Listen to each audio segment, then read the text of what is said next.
Welcome to the Workology Podcast, a podcast for the disruptive workplace leader.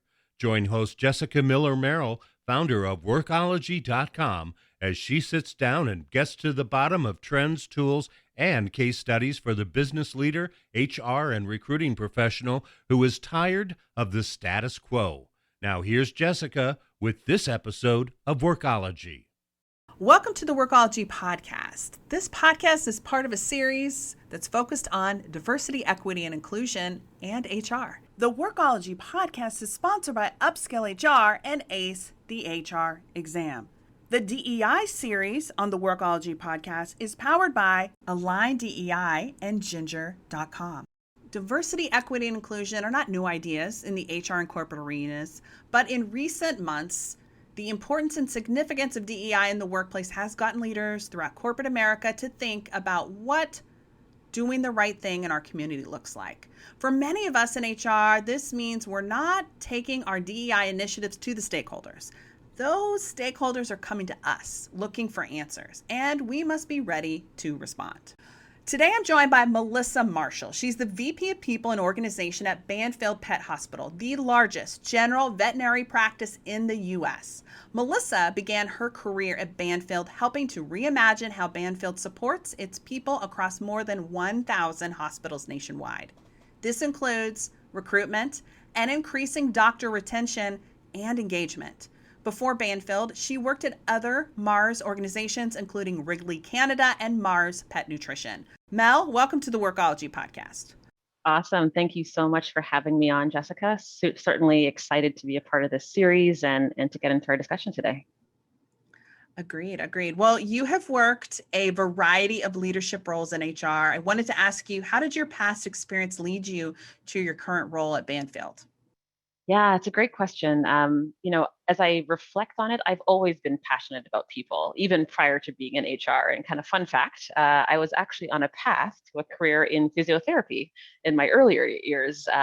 But kind of fast forwarding to the HR realm, I can honestly say that over the last 16 plus years in this profession, I've truly found fulfillment in being able to really contribute and shape the way that associates experience the work environment. And that in turn ultimately unlocks their full potential, allowing them to constantly be at their best. And just the ability to know that I can play some role in that is just so meaningful for me. My time at Mars over the last 17 years has primarily been having responsibilities and oversight to parts of the business where our key frontline and essential workers were my client groups. And so those were the teams that I was supporting. And when I transitioned to Banfield 6 years ago, I was working directly with our hospitals, our field, our regional leadership to support, as you mentioned, the more than 1,000 hospitals in an effort to bring the people strategy to life across the organization. And that time that I've been able to spend over the years in the field, really working side by side with our veterinary professionals in this practice has just been so inspiring. The veterinary profession is such a compassionate and passionate industry to be in and profession to be in. And every day I've been inspired by our associates, by what they do. And about 4 years ago, I transitioned into a leadership role at our corporate office. And then December of 2019, I became the vice president of people and organization. So kind of going back to the essence of your question, I really consider myself to be a servant leader. And I really anchor myself in a place of mindfulness. And I have this kind of mantra that has followed me through the years. And I think those experiences have shaped that, which is really about being open, present, and connected. And I think that's really the experience that's followed me through my career and certainly helped me to progress within the organization to do the work that I'm doing today.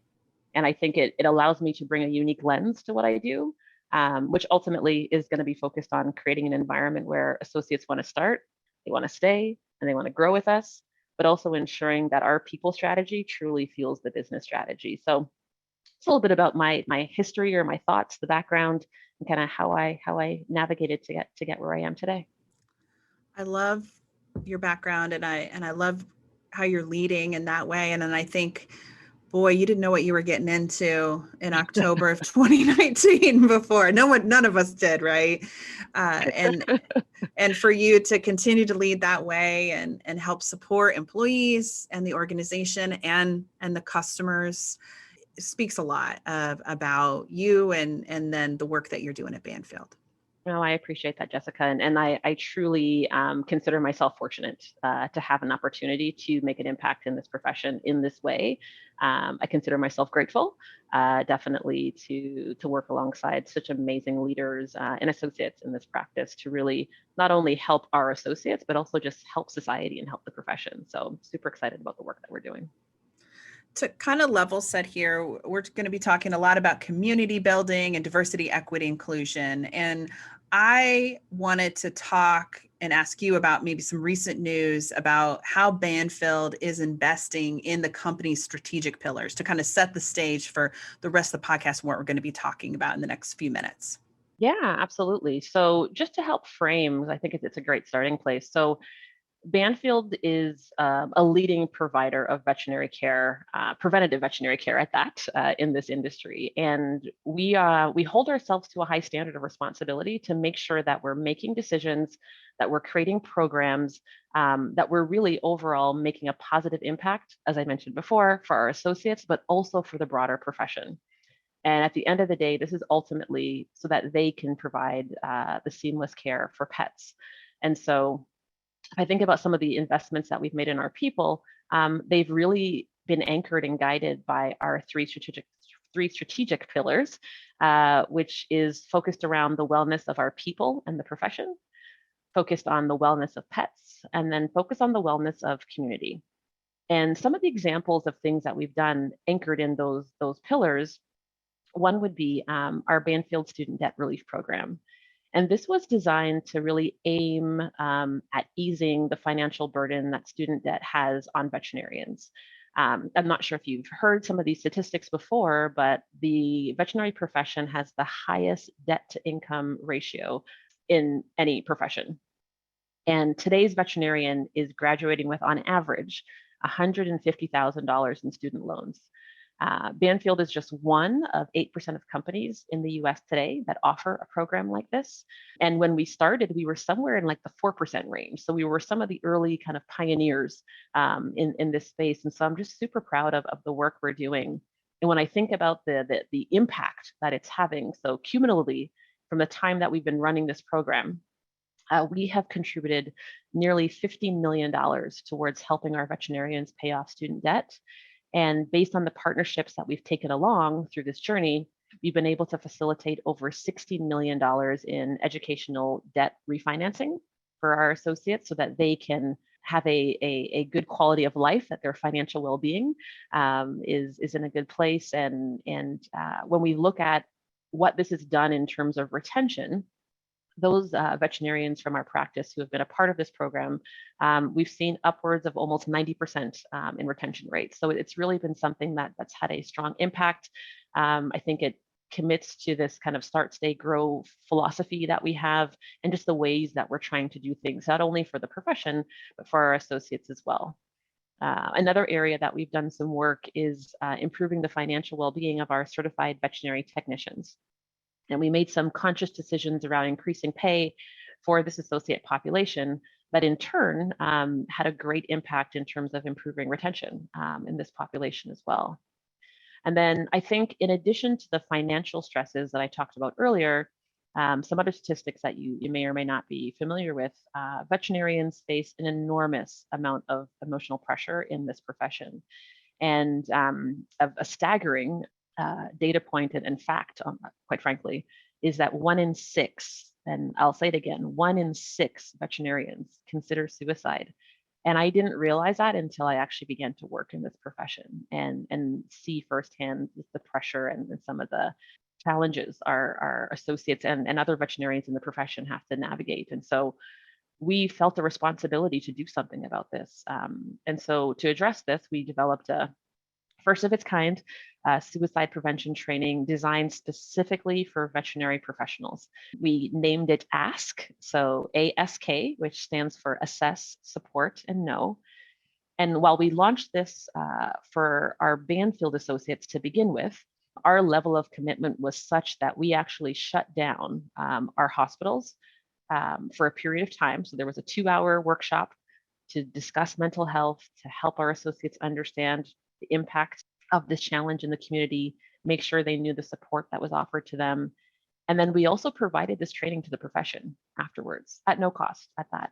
And again, this for me is really about not doing this for Banfield, but really doing this for the profession, because these are resources, these are tools, this is education that many can benefit from. And so those are just a couple of things that we've done that really anchor to our strategy house, if you will, that anchor to our pillars that I thought might be helpful to ground the conversation, Jessica. I had no idea that there was such a high rate of suicidal thoughts among this group. But then I think about how important my pets are to me, and for you to see the best and oftentimes the worst, of course, that would be hard for anybody.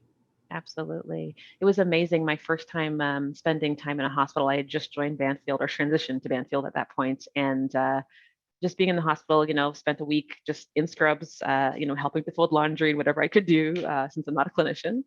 And just to see the resilience in our doctors. I mean, being able to create excitement for a 6-year-old child with a brand new puppy, to then in turn, 5 minutes later, turn around and have to help a family, think through and make decisions on end of life care. And it's a lot for our veterinarians to handle, and they do it with such grace, and they're so passionate about it. So we're doing everything we can to continue to provide the support, the resources, the education, to really make sure that they can thrive in this environment.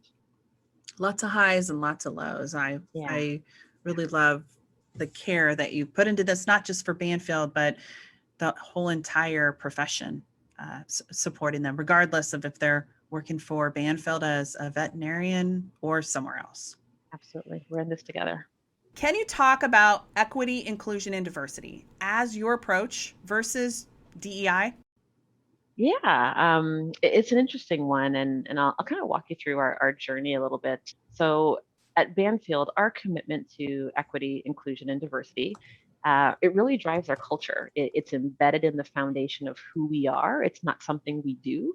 And as a leader, I'm constantly seeking feedback so that I can understand the experiences of our associates, what's working, what's not working, what can we do better, and fostering an environment in which our associates, their needs are not only heard, but acted on is a critical component of creating a better world for associates so that they in turn can do what they do best, which, as I mentioned earlier, is really around delivering high quality care for pets.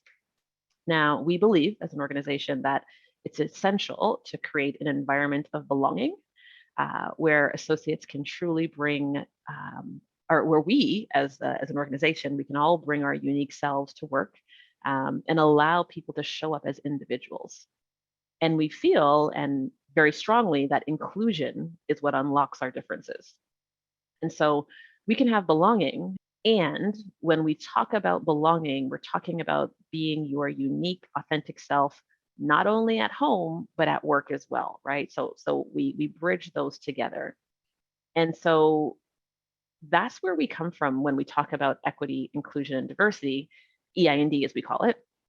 And quite honestly, Jessica, I don't know that it differs from DEI as many organizations refer to it.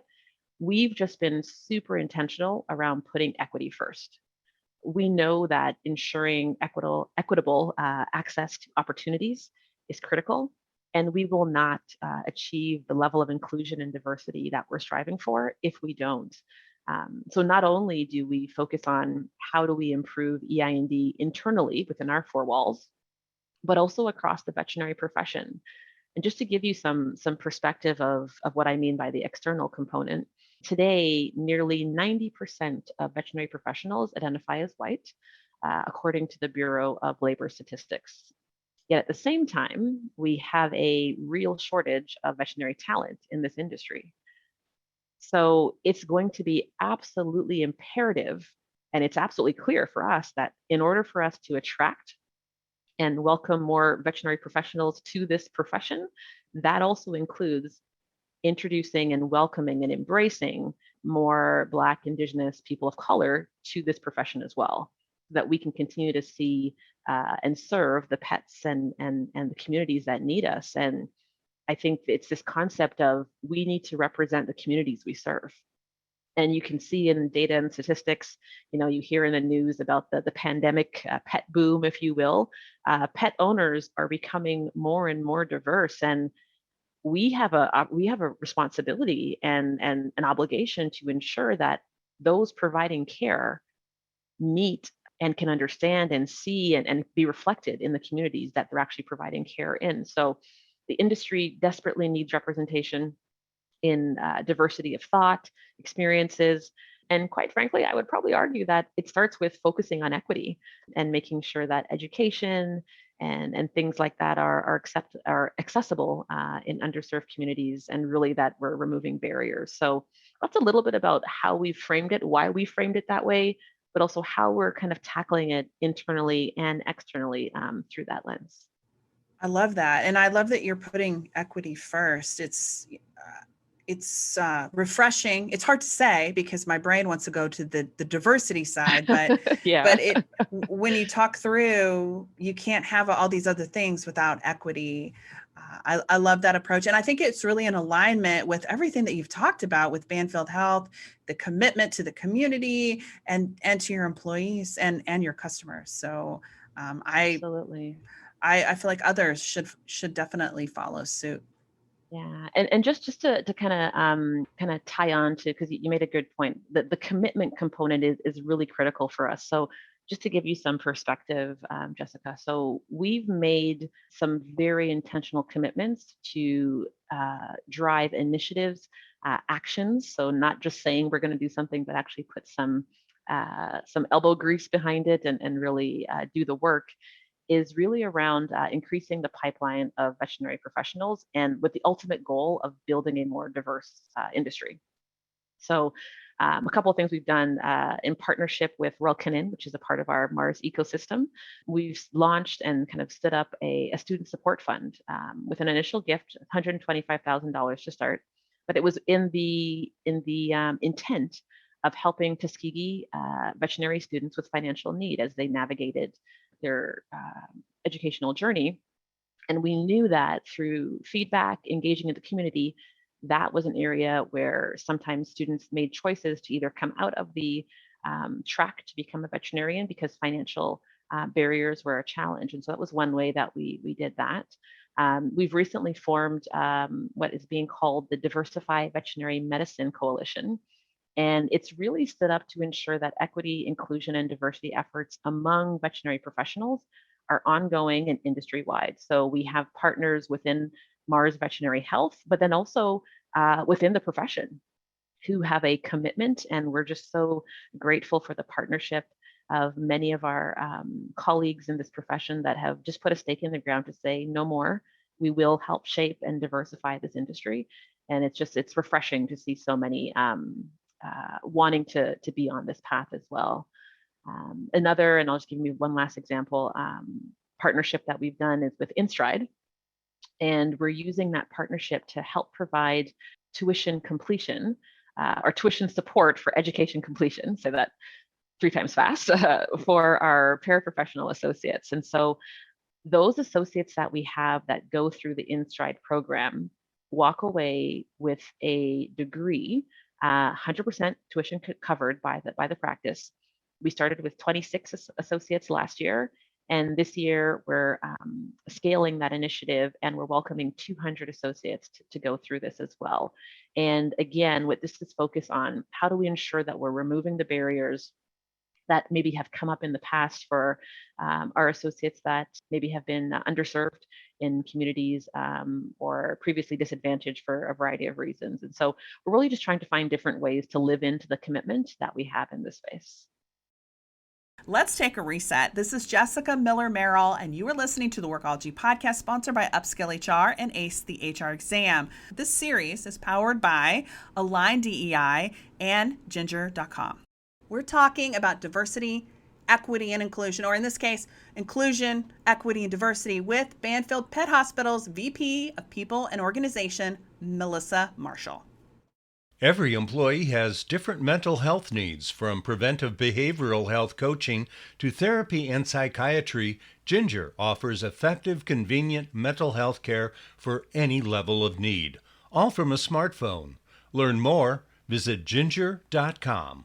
I love all the partnerships and the programs. And I wanted to ask you about the talent pipeline building piece of this. How is this benefiting your recruiting and hopefully your retention efforts?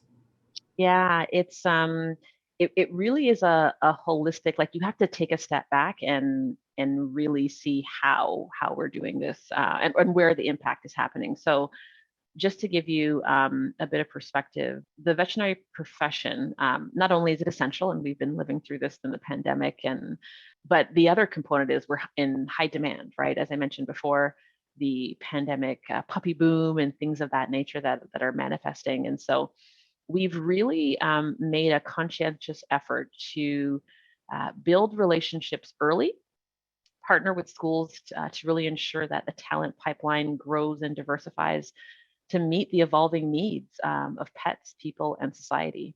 You know, students are passionate about exploring future opportunities where pets are concerned. We want to make sure that through university and campus relationships, we're building that excitement around this profession. We also offer internships and externships for those students that want to get firsthand experience at our practice as well. So kind of going earlier in the pipeline, if you will, to create that exposure. And then as a national practice, we think it's really, really important, and kind of going back to that representation conversation we had earlier, that local veterinary professionals are the ones that are actually connecting and meeting and visiting these campuses. So students actually see what it's like, real hand, to work at a Banfield in their community, to see how that cultivation of the EI&D strategy comes to life. And we're really just trying to be really intentional about presence in this journey. So we've had some really good progress, I would say, in terms of early pipelining, connecting with students. We actually have a program called Banfield Pet Academy, with the goal of aiming to inspire the next generation of veterinary professionals by exposing them to the veterinary industry. And so through this program, there's interactive presentations and giveaways and lessons. We offer this in multiple languages, and we have connected and typically connect with about 10,000 kids each year. And so we're trying to, again, look at this from a kind of current, future, and upstream mindset. So current being some of the things that I talked about earlier that help our existing associates, future being those things that are coming through how we work with colleges and universities to increase the number of potential future recruits. And then of course, upstream being things like the Banfield Pet Academy. And I'm super excited because while traditionally we focused on elementary and middle school, there's studies that show that that's really a critical time for students because they're typically making a decision. They may not know the title of the job they want to have, but directionally the career that they want to have. And particularly students of color, that's usually the time in which they make a decision that this may not be the place for them or the profession for them because they're not seeing anyone who looks like them. They're not really having access to anyone who's a veterinarian or a veterinary professional.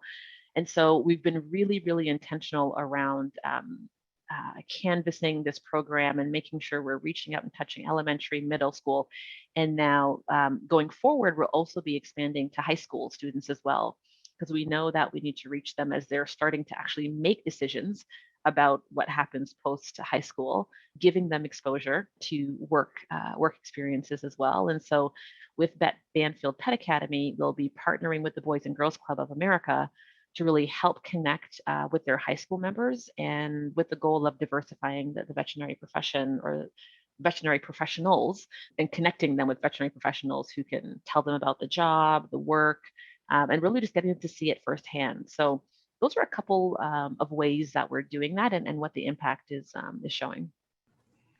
I love this. And you're making my job so easy, because my next question was going to be talking about the benefits of community building and how that supports diversity initiatives inside and outside of your organization. But it's clear, like you said, children or students or young minds, they want to see people like them in those jobs. By giving them access, these students, to learn more about the veterinary profession and seeing people who are diverse, hopefully it is going to get them excited about a career in veterinary medicine. Yeah, most definitely. I think, we're constantly trying to find ways to connect the passion that I talked about earlier that our associates have bottled up inside with those that are outside of our practice, and really kind of forge a merger there between, a connection, authentic and genuine connection. Because I think there's needs on both sides, and it's just how do we identify them and really have the intentional effort to do that, for sure.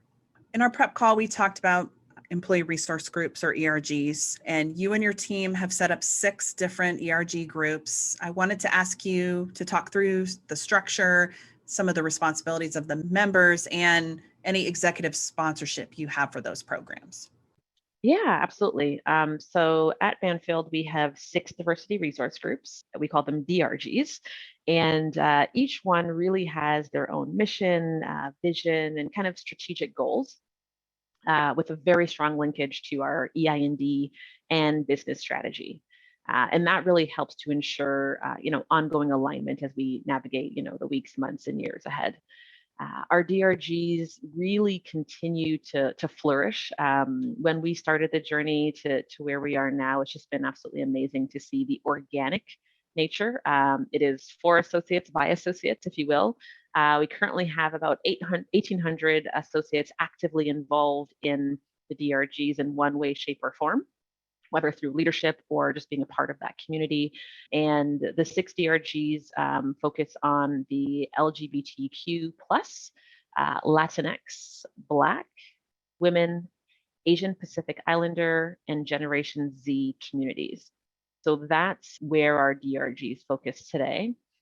We have designated leads and leadership teams for each DRG, as well as 1 to 2 executive sponsors. And the executive sponsors are members of our senior leadership team and other senior leaders who are really there to unlock barriers and help the team navigate through their respective strategies. When we started our DRG journey, yes, it was about community building, but they were so passionate, and quite honestly, organically, innovation began to spur through our DRG communities. And so we really see our DRGs as critical stakeholders as we, develop and review policies and programs through a lens of inclusivity. And just to give you a couple of examples, through our DRGs, Banfield has been able to implement some pretty significant initiatives. One of them being our ability to offer interpretation services for our clients. So that was an idea that sparked out of our DRGs that manifested into a pilot that is just now a way of how we do business today. We made some significant changes by adding gender neutral bathrooms to our standalone hospitals. Another great example of their impact has been we have been able to host what we're calling Be Empowered sessions and conversations to really encourage a safe space for associates to share their feelings, thoughts, experiences, and ideas. And it's just forged such great community and I think understanding across the organization. So not even within a particular DRG, but how it's just unlocked understanding of each other. So this kind of concept of, okay, I understand myself, check. Now, do I actually understand others? And this has been a huge unlock, again, stood up by our DRGs and really created through their innovation. And then 2 other things that we've been able to do, and again, just great ideas coming to the forefront from these teams is language flags. So we, as I mentioned earlier, the communities that we serve are extremely diverse and we want to make sure that we meet their needs. And so being able to not only, 1, have interpretation services when you need, where we do have associates that maybe speak multiple languages, we can actually identify that on their name tags or their badges, if you will. So that is very visible for clients to be able to know, oh, great, somebody speaks Mandarin. Awesome. And then they can engage in a conversation and really feel supported as they make decisions about their pets. And then lastly, we've also included pronouns on our associate badges. And again, just our DRG saying, hey, what if we do something different to really, again, create this sense of belonging in the organization? So a couple of ideas of what they've been doing. Jessica, if I had to summarize, not only are our DRGs in existence and really creating and fostering connection and community, both in and outside our four walls, of course, but they also play an instrumental role in strengthening our culture. And as I mentioned, the examples that I provided, they really are instrumental in developing innovative solutions in service of the growth of our business and meeting the needs of our clients and impacting society. So they're an awesome group of leaders. They typically spend about a year in their leadership assignment for those that are leading the DRG. And it's just a great development opportunity. And then we also create the space for others to get involved and get exposure in leadership as well through these programs as well. So super proud of them. It's an amazing group of associates. I love hearing the experience from you and how you're helping them grow and then using their expertise, their insights, their opinions, their feelings, their thoughts to help shape the customer experience, the employee experience, and the business. I think this is truly what an ERG is designed to do. Most definitely. And they've just risen to the challenge. So many of them, some have worked at previous organizations where perhaps ERGs or DRGs were in existence, but for many of them, first time. They didn't have background knowledge or information in this space, and they have just absolutely flourished. And that's a testament to just the amazing talent and capability that our associates have. And so again, I'm super proud of them. Another area I wanted to talk about is I've been having conversations with a lot of HR leaders about getting comfortable being uncomfortable, which I feel like we have been uncomfortable for the last 18 months, almost 24 months now in our jobs, but in relation to leadership. And I wanted to ask you, what is your approach to this when you're working with business leaders? I love the question because for me, this anchors to culture. You may have heard the reference, and I'm totally air quoting right now, but you can't see me, but growth zone. And that description has come into place over the years in place of comfort zone.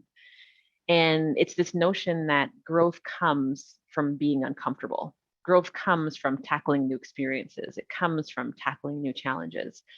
And so I really believe that if you can create a culture where your leaders have psychological safety in knowing they can speak up, in knowing they can experiment, that they can embrace failure, or as Albert Einstein would say, he would categorize that as success in progress, then I firmly believe that's how leaders thrive. That's how organizations thrive. And so for us and for me personally, it's really about a focus on continuous learning and development, making sure that we're using opportunities for learning lessons, that we're really spending time in reflection and coaching and providing feedback to leaders. Some of the typical questions, they'll be like, Mel, I know you're going to ask me this. And my biggest question is, okay, I get this happened, but what learning do you take away from this experience? Because that's where the growth is. And so we really just try to make sure that we highlight those learnings. We create the space for it to be embraced, that it won't always be right, but I would rather you try and learn from it versus waiting for perfection and missing the opportunity for growth along the way. And so something we are continuing to do, not only myself, but our leaders at Banfield, as we think about skills that we need for individuals, skills that we need for our teams, and really shifting the mindset. So we've been spending a lot of time in that space, just helping leaders and the entire organization really just think about being comfortable, as you said, with being uncomfortable. And I think we're all works in progress. We're ever evolving, but it's a good thing. And I really just try to help people see the other side of the coin, if you will, as it relates to what this really means. I noticed, and our listeners probably did too, that you said learnings, not failure. which I think is what a lot of us going to go to. I failed. I like this approach because even in my mind, like when something doesn't go the way that you planned or doesn't turn out exactly like you had managed or not at all, there's still opportunities to learn and grow and use that moment to reassess so that you can move forward with whatever you want to do, whether it's try again the exact same way or do something different or not at all. Absolutely, absolutely. It's funny enough, we're in performance development process reviews, and even with my own direct reports, my team, the question that I ask them to reflect on in preparation for our conversation is not what are you doing well, what's your opportunity? It's what have been your key learnings for the first half of the year. Because for me, that's where the growth comes from, and that's where you get a chance to focus on, okay, now what am I going to do differently for the back half of the year based on what I've learned? And so it's really just, I think it's how we reframe, how we use those opportunities organically to help people kind of see the other side of the coin and not always anchor something to your point that didn't go well. That means X failure. I don't think so at all. And if you didn't try, you'd never know. Agreed. Well, Mel, thank you so much for taking the time to chat with us. We're going to link to your LinkedIn and then also the Careers at Banfield Pet Hospital page for them to learn more. But is there any other place that they should go to learn more about you and your team and the work that you're doing at Banfield? No, you've nailed it there. I think you can certainly go to banfield.com as well to see some of the great work that we're doing there. But as Jessica noted, those are probably the best handles and contact points to be able to see all the exciting work that's happening at Banfield. So thank you so much for having me. It's been an absolute pleasure. We'll have to do this again sometime. Absolutely. Thanks again so much. And I can't wait to catch up soon and hear more about all the change and learnings and opportunities and that you and your team are making happen. Wonderful. Thank you. I look forward to it. Conversations about leadership and culture are extremely important, and we need to have more of them because these conversations spark change, and not just change in your organizations, but they inspire change for other HR leaders who are representing and working with organizations. As HR leaders, we can support our company leaders with resources and training that can open up your DEI initiatives in a way that sets your company up for long-term success, while also setting an example of what doing the right thing looks like. And Banfield Pet Hospital is doing the right thing, and they are setting the bar very high for the veterinary industry. I appreciate Mel sharing her experience with us on today's podcast. Now, thank you for joining the Workology Podcast, sponsored by Upskill HR and ACE the HR Exam. This podcast is part of our Diversity, Equity, and Inclusion series. This series is powered by Align DEI and Ginger.com. For those of you who are unfamiliar with Workology, this is a podcast for the disruptive workplace leader who's tired of the status quo. My name is Jessica Miller-Merrell, and until next time, visit Workology.com to listen to all our Workology podcast episodes. Personal and professional development is essential for successful HR leaders. Join Upskill HR to access live training, community, and over 100 on-demand courses for the dynamic leader. HR Research credits available. Visit upskillhr.com for more.